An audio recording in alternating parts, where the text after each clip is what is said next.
होणार आहे। लाभ बंद झाल्याचे कारण अनेक महिलांना अद्याप समजलेलं नाही। केवायसी दुरुस्तीसाठी 30 एप्रिल पर्यंत मुदत दिली।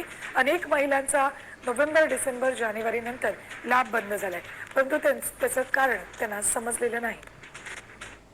राज्यात ई केवायसी नंतर 1,89,00,000 लाडक्या बहिणी पात्र आहेत, तर अपात्र लाडक्या बहिणींचा लाभ आता बंद होणार आहे। ई केवायसी नंतर 1,89,00,000 लाडक्या बहिणी राहणार आहेत, तर 54 लाख लाभार्थी अपात्र ठरल्यात।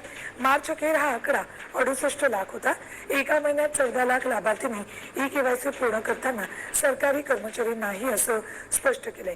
यापूर्वी त्यांनी चुकून सरकारी कर्मचारी आहोत असं नमूद केलं होतं। लाडकी बहीण योजनेच्या लाभार्थ्यांना आता दरमहा पैसे मिळणार आहेत। महिलांच्या खात्यात 1,500 रुपये जमा केले जात आहेत। दरम्यान या योजनेच्या लाभार्थींची शेवटची पडताळणी होईल, त्यानंतर राज्यातील पात्र लाडक्या बहिणींची संख्या निश्चित होणार आहे। लाडक्या बहिणींसाठी एक आनंदाची बातमी आहे, तो लवकरच लाडक्या बहिणींच्या खात्यामध्ये आता जमा होणार असल्याची माहिती मिळते। लाडक्या बहिणींसाठी ही खरं तर खुश खबरच म्हणावी लागेल। जो हप्ता आहे तो आता लाडक्या बहिणींच्या खात्यामध्ये लवकरच सरकारकडून जमा केला जाणार आहे। महत्त्वाची बातमी आपण पाहता, पहिल्या टप्प्यामध्ये 35 लाख महिलांना योजनेचे पैसे मिळणार आहेत। हप्ता देण्याची प्रक्रिया सुरू होणार आहे। आतापर्यंत 1.5 लाख महिलांचे अर्ज रद्द करण्यात आलेले असून त्यांना फेब्रुवारीसह जानेवारीचा हप्ता सुद्धा मिळालेला नाहीये। लाडकी बहीण योजना जी आहे ती देखील सुरूच राहील। या योजनेसाठी अर्थसंकल्पात मोठी तरतूद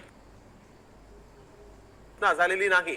महत्वपूर्ण घोषणा ही आदरणीय फडणवीस साहेबांनी केली, ती म्हणजे मुख्यमंत्री माझी लाडकी बहीण ही योजना ही त्या ठिकाणी कायमस्वरूपी अशाच पद्धतीनं सुरू राहील, त्या संदर्भातली त्यांनी घोषणा केली आणि त्यासाठी सुद्धा अधिकाधिक सक्षमपणाने ही योजना पुढच्या कालावधीमध्ये राबवण्यात येईल।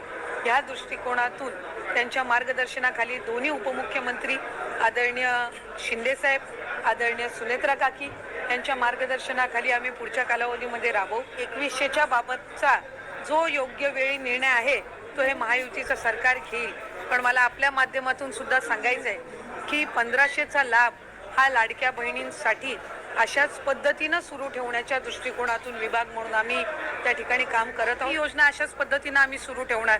त्याच्यामुळे शंका कुशंका हे घेण्याचं काम विरोधकांनी आधी सुद्धा केलं। ज्या वेळेला ही योजना आदरणीय दादांनी 28 जून 2024 रोजी आणली, त्यावेळेला कोर्टात जाण्याचं काम सुद्धा काहींच्या माध्यमातून झालं। हा लाभ कधी आपल्याला मिळणारच नाही असाही अपप्रचार झाला। त्याच्यामुळे कुठल्याही अपप्रचाराला बळी न पडता लाडक्या बहिणींसाठी हा लाभ